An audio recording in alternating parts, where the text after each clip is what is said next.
অবশেষে গয়না চুরি করতে গিয়ে কি ফেঁসেই গেল বনলতা? তাহলে কি সবার সামনে এবার চলে আসবে বনলতার চুরির কাহিনী? হ্যাঁ বন্ধুরা, আগামী পর্বে আমরা এরকমই কিছু দেখতে পাবো। পুরোটা জানতে ভিডিওতে লাইক দিয়ে চ্যানেলটা সাবস্ক্রাইব করে দেখতে থাকুন। কোণে দেখা আলো সিরিয়ালের আগামী পর্বে আমরা দেখতে পাবো লাজু পুলিশ অফিসারকে জিজ্ঞেস করতে থাকে যে আপনারা কি ফিঙ্গারপ্রিন্টের রিপোর্টটা পেয়ে গেছেন?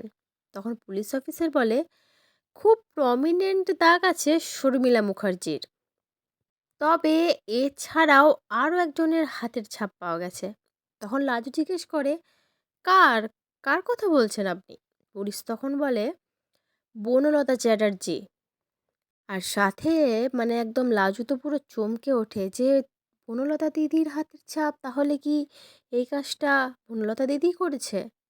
তাহলে বন্ধুরা, বনলতার আসল রূপ নোংরা দিকটা কি এবার সবার সামনে প্রকাশ পেতে চলেছে? বনলতার এই চুরির রূপটা সামনে আসলে আর কি ওই বাড়িতে কেউ তাকে রাখবে, কেউ তাকে সাপোর্ট করবে? অনুভব তো কখনোই বনলতাকে তার স্ত্রী হিসাবে আর মানতে চাইবে না। কিন্তু লাজু চুরির অপবাদ থেকে মুক্তি পাবে এটা ভেবে খুব ভালো লাগছে।